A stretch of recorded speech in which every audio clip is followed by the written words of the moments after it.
नमस्ते दोस्तों, मैं हूं प्रदीप कुमार। आप देख रहे हैं डिजिटल मार्केट। वीडियो शुरू करने से पहले बता दूं, ये वीडियो एक एजुकेशनल पर्पज़ के लिए है। अगर आप स्टॉक मार्केट में कोई भी फाइनेंशियल इन्वेस्टमेंट करते हो तो अपने फाइनेंशियल एडवाइजर से सलाह ज़रूर लें या फिर अपनी सोच समझ के साथ ही स्टॉक मार्केट में इन्वेस्टमेंट करें। अगर आपको स्टॉक मार्केट में कोई भी फाइनेंशियल लॉस होता है तो उसके लिए ये वीडियो रिस्पॉन्सिबल नहीं रहेगी। तो चलो दोस्तों, वीडियो शुरू करते हैं।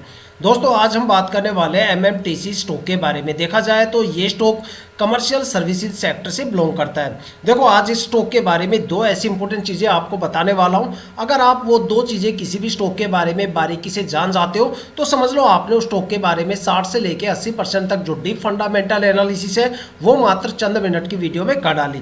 एक एग्जाम्पल के थ्रू समझते हैं। देखो, जब आप किसी भी बैंक में जाते हो, वहाँ पर कोई भी एफडी करवाते हो, कोई भी म्यूचुअल फंड वगैरह में इन्वेस्टमेंट करते हो या फिर कोई भी बॉन्ड वगैरह लेते हो, तो जाहिर सी बात है भैया, आप बैंक से हमेशा ये जरूर पूछते हो कि भैया जहां पे हम इन्वेस्टमेंट कर रहे हैं आखिर वहां पे कितने टाइम ड्यूरेशन की होल्डिंग करने पे कितनी मैच्योरिटी हमें देखने को मिलेगी। लेकिन स्टॉक मार्केट के केस में अगर देखा जाए तो वहां पे हम अमाउंट भी काफ़ी ज़्यादा इन्वेस्टमेंट करते हैं, लेकिन ये चीज़ें हम बिल्कुल भी चेक नहीं करते, बल्कि हम यहाँ पे बेसिक फंडामेंटल देखते हैं और स्टॉक के अंदर एंट्री ले लेते हैं।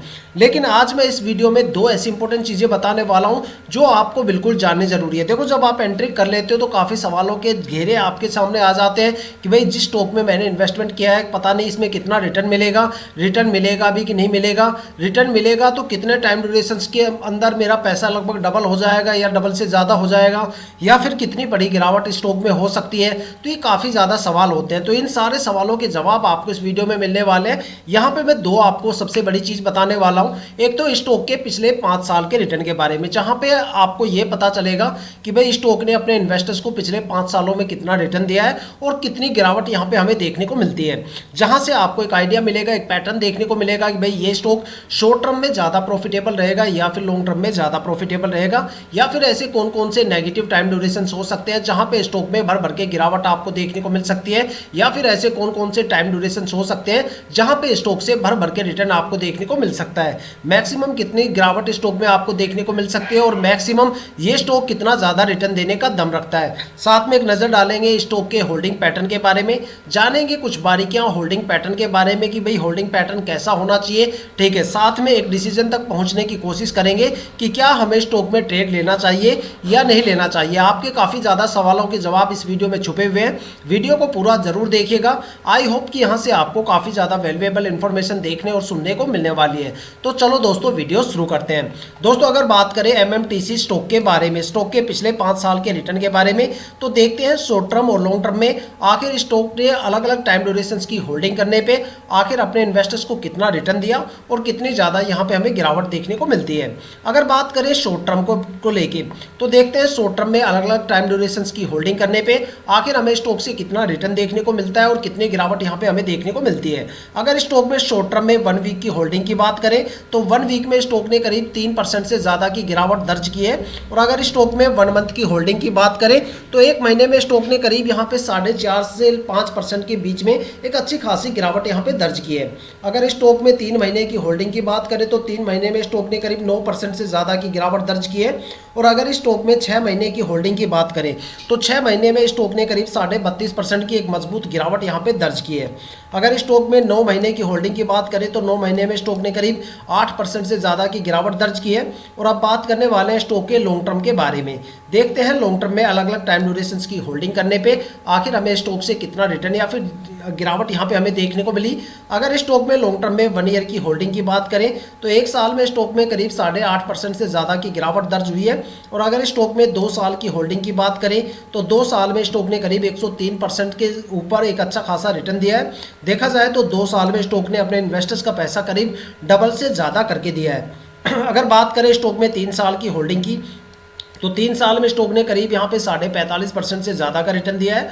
और अगर स्टॉक में 4 साल की होल्डिंग की बात करें तो 4 साल में स्टॉक ने करीब 157% से ज़्यादा का रिटर्न दिया है। देखा जाए तो 4 साल में स्टॉक ने अपने इन्वेस्टर्स का पैसा करीब 1.5 गुना से ज़्यादा करके दिया है। अगर स्टॉक में 5 साल की होल्डिंग की बात करें तो 5 साल में स्टॉक ने करीब 211% से ज़्यादा का रिटर्न दिया है। देखा जाए तो 5 साल में स्टॉक ने करीब अपने इन्वेस्टर्स का पैसा 2 गुना से ज़्यादा करके दिया है। अगर एक कंक्लूजन निकाल के देखा जाए तो ये स्टॉक शॉर्ट टर्म में बिल्कुल भी प्रॉफिटेबल नहीं है।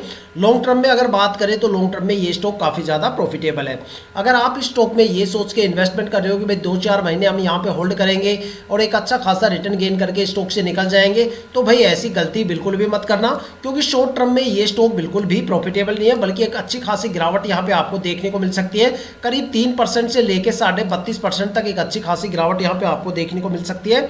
और अगर बात करें लॉन्ग टर्म के बारे में, तो इस स्टॉक को कम से कम जब आप 1.5 या 2 साल के लिए कम से कम होल्ड करोगे, तब जाके आपको स्टॉक से एक माइनर सा एक अच्छा खासा रिटर्न आपको स्टॉक से देखने को मिल सकता है। अगर देखा जाए तो आप स्टॉक में किसी भी टाइम ड्यूरेशन में एंट्री ले सकते हो, लेकिन एग्जिट करते टाइम मैं आपको यही सजेस्ट करूंगा कि स्टॉक से आप जितने लंबे टाइम ड्यूरेशन के बाद एग्जिट करोगे, उतना अच्छा खासा रिटर्न आपको स्टॉक से देखने को मिलने वाला है। और ये सारे रिटर्न आप किसी भी फाइनेंशियल वेबसाइट पे चेक कर सकते हो या फिर अपनी ब्रोकरेज एप्लीकेशन पे भी चेक कर सकते हो। तो दोस्तों ये थे स्टॉक के पिछले 5 साल के रिटर्न के बारे में, लेकिन अभी भी हमारे कुछ सवाल यहाँ पे अधूरे हैं कि क्या हमें स्टॉक में ट्रेड लेना चाहिए या नहीं लेना चाहिए। देखो, इसके लिए आपको 2 चीज़ें बिल्कुल बारीकी से समझनी होती है। एक तो स्टॉक के पिछले 5 साल के रिटर्न के बारे में, जहां से आपको एक अंदाजा मिलेगा कि स्टॉक मैक्सिमम कितना रिटर्न दे सकता है, कितने टाइम में एक अच्छा खासा रिटर्न देखने को मिल सकता है, पॉजिटिव मोमेंटम स्टॉक में कब से आपको देखने को मिल सकता है, मैक्सिमम स्टॉक में कितनी गिरावट हो सकती है, शॉर्ट टर्म में ज़्यादा प्रॉफिटेबल है या फिर लॉन्ग टर्म में ज़्यादा प्रॉफिटेबल है। इन सारे सवालों के जवाब तो यहाँ पे आपको मिल जाएंगे, लेकिन स्टॉक का अगर आप होल्डिंग पैटर्न और चेक कर लेते हो तो आप निश्चित रूप से यहाँ पे एक डिसीजन तक पहुँच सकते हो कि भाई क्या आपको स्टॉक में ट्रेड करना चाहिए या नहीं करना चाहिए। लेकिन कुछ बारीकियाँ होती है होल्डिंग पैटर्न को चेक करने के लिए, वो बारीकियाँ मैं आज आपको बताता हूँ। देखो, किसी भी स्टॉक में इन्वेस्टमेंट करने से पहले वहाँ पे प्रमोटर की होल्डिंग 50% या उससे ज़्यादा होनी चाहिए। अगर किसी भी स्टॉक के अंदर प्रमोटर की होल्डिंग 50% से कम है तो समझ लो वहाँ पे प्रमोटर जल्दी से निकलने की कोशिश करेंगे, जिससे स्टॉक में आने वाले टाइम में एक बड़ी गिरावट आपको देखने को मिल सकती है और स्टॉक के अंदर स्ट्रेस लेवल आपको ज़्यादा देखने को मिल सकता है। लेकिन अगर सोचो वहाँ पर प्रमोटर की होल्डिंग 50% से ज़्यादा है, मान लो 70, 80, 90% या इससे ज़्यादा है, तो स्टॉक या तो मल्टीबैगर बन जाता है या फिर स्टॉक में आपको लंबे टाइम तक एक अच्छा खासा रिटर्न देखने को मिलता है। लेकिन देखा जाए तो दो स्टॉक मार्केट में 2 सबसे ज्यादा ट्रस्टवर्दी इन्वेस्टर्स होते हैं, डीआईआई और प्रमोटर, जो कंपनी के साथ लंबे टाइम तक रुकते हैं और अपनी होल्डिंग को धीरे धीरे रिलीज करते हैं। लेकिन 2 सबसे ज्यादा पैनिक इन्वेस्टर्स की कैटेगरी भी स्टॉक मार्केट में अवेलेबल है। अगर आप ये सोचते हो कि मैं पब्लिक इन्वेस्टर्स के बारे में बात करूंगा, तो फिर आपको अपनी फंडामेंटल एनालिसिस स्किल को थोड़ा सा इंप्रूव करने की जरूरत है, क्योंकि स्टॉक मार्केट में जो सबसे ज्यादा पैनिक इन्वेस्टर्स होता है वो एफआईआई होता है। एफआईआई का मतलब होता है फॉरेन इंस्टीट्यूशनल इन्वेस्टर्स, वो इन्वेस्टर्स जो डोमेस्टिक मार्केट के साथ साथ ग्लोबल मार्केट में भी इन्वेस्टमेंट करते हैं। जब उनको पता चलता है कि ग्लोबल मार्केट में कोई बड़ी गिरावट होने वाली है, तो वो डोमेस्टिक मार्केट में सबसे पहले बिकवाली करना शुरू करते हैं। और इसी वजह से कहा जाता है कि वो भाई पब्लिक इन्वेस्टर से हमेशा 2 कदम आगे चलते हैं। वो डोमेस्टिक मार्केट के साथ साथ ग्लोबल मार्केट की भी खबर रखते हैं। जब वो बिकवाली करके निकल जाते हैं या फिर बिकवाली करते हैं, तब जाके पब्लिक इन्वेस्टर्स वहाँ पे पैनिक होने स्टार्ट होते हैं और तब जाके एक बड़ी गिरावट वहाँ पे देखने को मिलती है।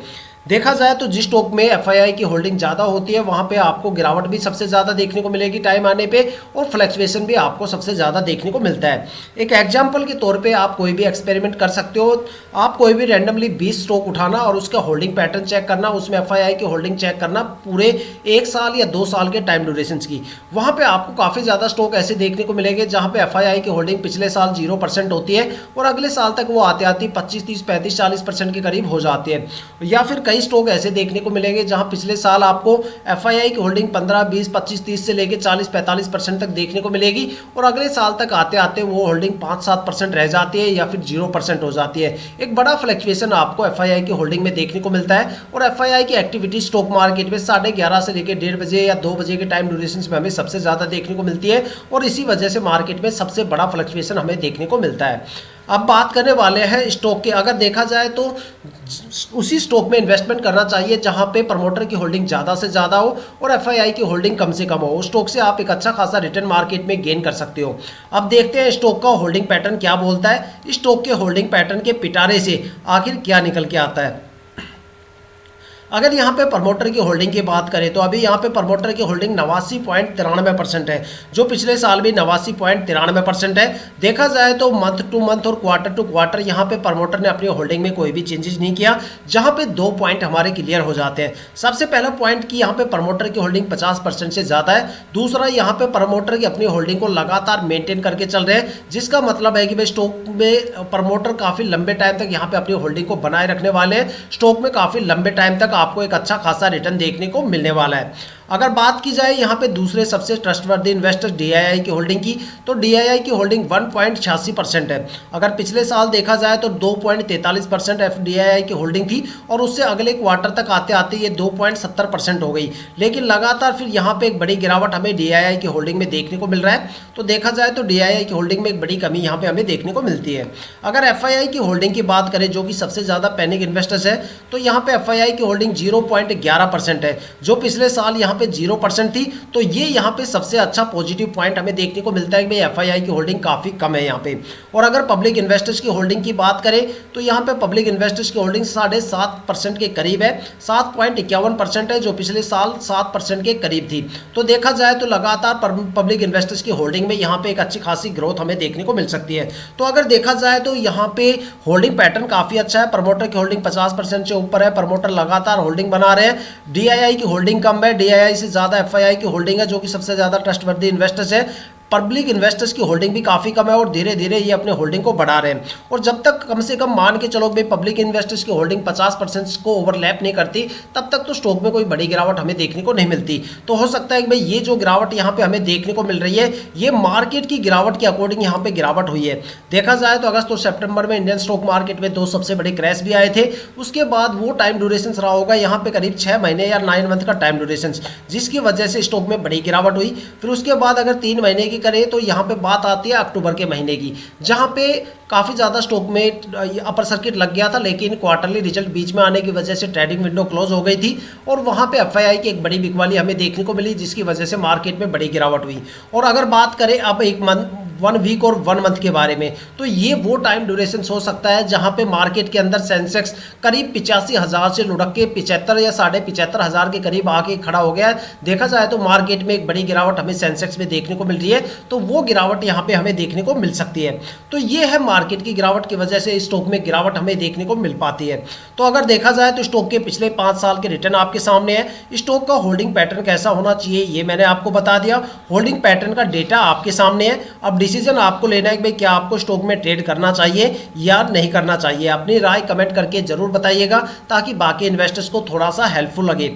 तो दोस्तों ये थी अब तक की सबसे लेटेस्ट इन्फॉर्मेशन MMTC स्टॉक के रिटर्न और उसके होल्डिंग पैटर्न के बारे में। अगर आपके माइंड में कोई भी ऐसा स्टॉक है जिसमें आप इन्वेस्टमेंट करने की सोच रहे हो या फिर आपने उस स्टॉक में इन्वेस्टमेंट कर दिया और आपको स्टॉक के रिटर्न के बारे में बिल्कुल नहीं पता, तो आप हमें कमेंट करके अपने स्टॉक का नाम बताइए। हम आने वाली वीडियो में आपके स्टॉक को जरूर कवर करेंगे। अगर आप इस वीडियो या चैनल पर नए हो तो चैनल को सब्सक्राइब जरूर कीजिएगा, ताकि हम जितने भी डीपली एनालिसिस करके आप लोगों के लिए वीडियो लेके आते हैं उसकी नोटिफिकेशन आप तक सबसे पहले पहुंचे, ताकि आप स्टॉक मार्केट के हर पहलू से रूबरू रहे, अपने आप को अपडेट और अपग्रेड करते रहे। इसी के साथ ये वीडियो समाप्त करते हैं। मिलते हैं नेक्स्ट वीडियो के साथ।